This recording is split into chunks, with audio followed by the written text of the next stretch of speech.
Good morning, student. So today topic is about discuss integrated pest management. आज हम IPM पे चर्चा करेंगे कि इंटीग्रेटेड किसको कहते हैं या इंटीग्रेटेड पेस्ट मैनेजमेंट क्या होता है. What is integrated pest management, right. सबसे पहले डिफिनेशन देखते हैं कि by FAO foods and agriculture organisation 1967 में यफो ने एक डिफिनीशन दिया था आईपीएम का. सबसे पहले हम उस डिफिनीशन को देखते हैं. उसने दिया था कि IPM is pest management system that in the context of associated environment and population dynamic of the pest species utilise all suitable technique and methods in as comfortable is manner is possible and maintenance pest population at level below those causes economic injury. AFAO का definition 1967 में दिया था. उसके अनुसार वो कहते हैं कि लागत कम से कम लगाएं और उत्पादन अधिक से अधिक हो. इसका मेन मोटो होना चाहिए कि IPM is a paste management system. एक प्रकार का ये सिस्टम है that is context of associated environment and population dynamics. जो पेस्ट को हम कंट्रोल कर सकते हैं, चाहे क्रॉप रोटेशन अपना के, फील्ड सैनिटेशन करके, डिफरेंट वैरायटी ग्रोइंग करके, अर्ली सोइंग करके, लेट सोइंग करके, ये सब किसी न किसी सिस्टम के द्वारा हम पेस्ट स्पीसीज यूटिलाइज करें और सुटेबल टेक्निक एंड मेथड को अपनावें. जो टेक्निक हमारे लिए सस्ता हो, सुटेबल हो, उसको हम ज़्यादा से ज़्यादा प्रयोग करें. And manner is a possible and maintenance paste population level below. और पेस्ट पॉपुलेशन जो पेस्ट का है पॉपुलेशन, उसका पेस्ट को हम नीचे ले जाएं, पॉपुलेशन लेवल नीचे ले जाएं और काजेज इकोनॉमिक इंजरी जिसे मेरे आर्थिक क्षति कम से कम हो. उसके अनुसार वो कहते हैं कि ऐसा टेक्निक हम डेवलप करें जो आसान हो, सस्ता हो और सुटेबल हो, जिससे इकोनॉमिक लेवल या इकोनॉमिक इंजरी लेवल कम हो, हमारा आर्थिक नुकसान कम हो और प्रॉफिट ज़्यादा हो, राइट. उसी डिफिनीशन के बाद कुछ समय के बाद बाई एक साइंटिस्ट हुए जिसका नाम था बाई लैकमैन एंड मैटकाल्फ. 1994 में एक डिफिनीशन दिया था 1994 में. उस डिफिनीशन के अनुसार कहते हैं कि IPM is defined as the intelligent selection and pest control practice that will ensure favorable economical and ecological and sociological consequences.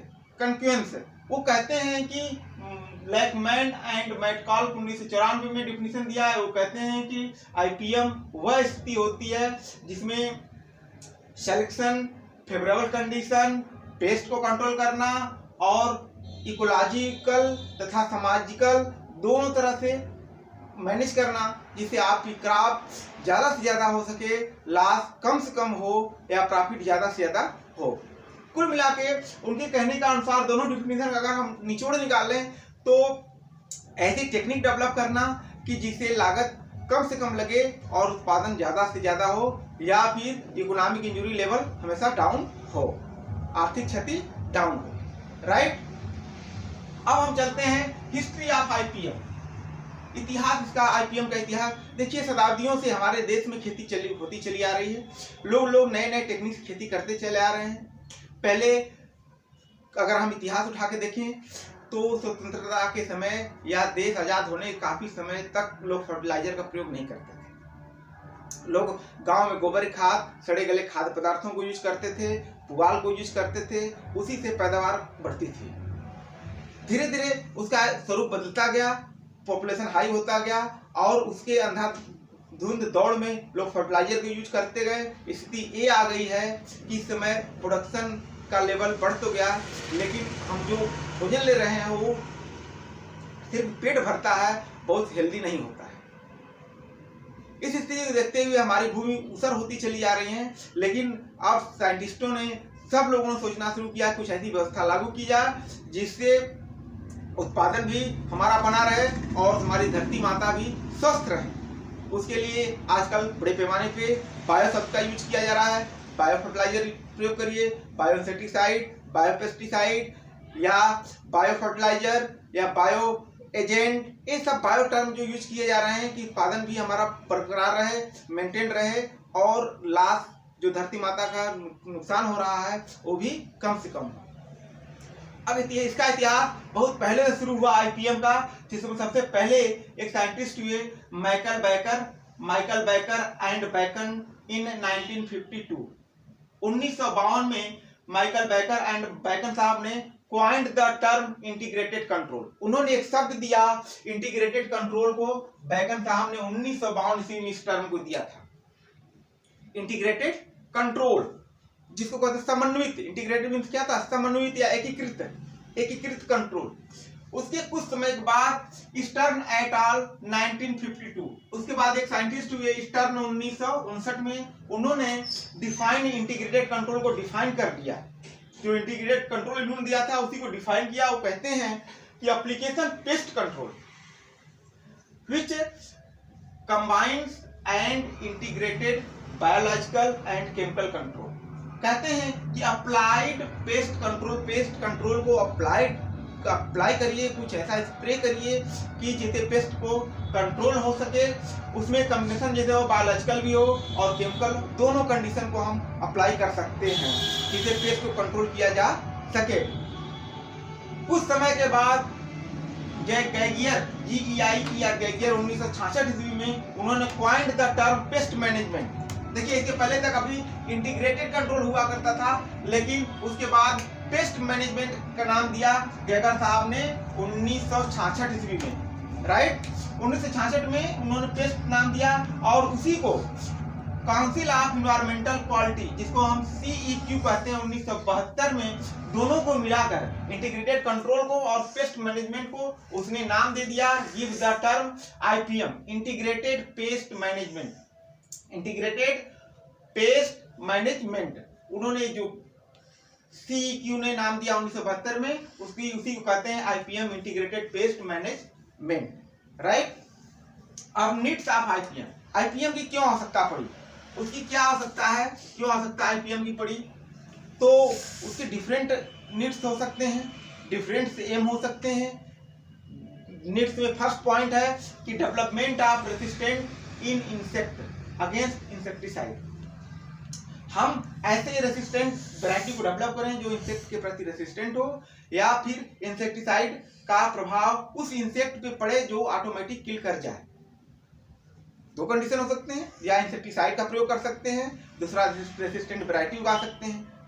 जिसे रेसिस्टेंट वैरायटी उगाएंगे जो इंसेक्ट के प्रति क्या हो, रेसिस्टेंस हो।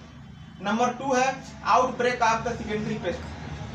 आउटब्रेक, ऐसे पेस्ट को हम डेवलप करें जो पेस्ट उसी दूसरे इंसेक्ट को या ऐसे इंसेक्ट को डेवलप करें जो एक ब्रेकर का काम करे, उस हार्मफुल इंसेक्ट को क्या करे, एब्जॉर्ब करे। नंबर 3 है रिसोर्सेस ऑफ टारगेट पेस्ट। हमारा जो टारगेट होना चाहिए, रिसोर्स होना चाहिए, उसी पेस्ट के ऊपर टारगेट करें और उसको हम खत्म करें, न कि अपनी क्रॉप को हम डैमेज करें, राइट। ऐसे प्रयोग करने चाहिए जो हमारा सिर्फ टारगेट पेस्ट होना चाहिए। ये नहीं कि हम ऐसे इंसेक्टिसाइड स्प्रे कर दे रहे हैं, फंजीसाइड स्प्रे कर दे रहे हैं, बैक्टीरियोसाइड स्प्रे कर दे रहे हैं कि प्लांट इंसेक्ट तो मरे ही, उसके साथ प्लांट भी मर जाए, नहीं। बट सिर्फ हम लोग टारगेट करना पेस्ट को जो हमारे क्रॉप को नुकसान पहुंचा रहा हो। नेक्स्ट है human and animal health hazard. ऐसा इंसेक्टिसाइड होना चाहिए, ऐसा पेस्टिसाइड होना चाहिए जो ह्यूमन और एनिमल के हेल्थ हैजार्ड ना हो। नहीं तो अगर हेल्थ हैजार्ड नुकसान करेगा अपने हेल्थ को, तो कभी भी हम प्रयोग नहीं कर सकते हैं, किसान कभी भी प्रयोग नहीं कर सकता है। इसलिए ऐसी क्वालिटी होना चाहिए जो हेल्थ हैजार्ड न हो, राइट। नेक्स्ट है killing of non target animal and natural animal. ऐसे उसका टारगेट सिर्फ किलिंग एनिमल्स जो हमारे नुकसान कर रहे हैं एनिमल्स, उन्हीं का होना चाहिए, राइट। ऐसे नेचुरल एनिमल्स जो प्रकृति के द्वारा हमको फायदा कराते हैं उसको वो नुकसान न पहुंचावे। इसका एक नीड्स होना चाहिए। नेक्स्ट है environmental contamination and reduction it's quality. Environmental contamination नहीं होना चाहिए, ऐसा होना चाहिए कि इन्वायरमेंटल कंटामिनेशन ना करे और रिडक्शन क्वालिटी ना करे, राइट। नेक्स्ट है when number of application increase and decrease. Number of application जो हम दे रहे हैं वो इंक्रीज हो, हमारी बढ़त को उत्पादन करे, न कि डिक्रीज करे। इस तरह इसकी आवश्यकता महसूस की गई कि क्वालिटी अच्छी होने से हमारी फसल की पैदावार बढ़ जाती है, एनिमल को नुकसान न करे, आसानी से उपलब्ध हो जाए, ये सब उसकी आवश्यकता पड़े, ठीक है, राइट। तो बच्चों आज का जो टॉपिक था इंटीग्रेटेड पेस्ट मैनेजमेंट, ये जो इंटीग्रेटेड कंट्रोल था उस टर्म को माइकल बेकर एंड बेकर साहब 1952 ईस्वी में दिया था। पेस्ट मैनेजमेंट को गैगियर 1966 ईस्वी में दिया था। उसी को CEQ ने मिलाकर 1972 में टर्म जो दिया IPM इंटीग्रेटेड पेस्ट मैनेजमेंट, इसमें से कंट्रोल हटा दिया और इस टर्म को जोड़ दिया कि इंटीग्रेटेड पेस्ट मैनेजमेंट, उसी को हम IPM कहते हैं। तो my channel like, subscribe and share. Thank you.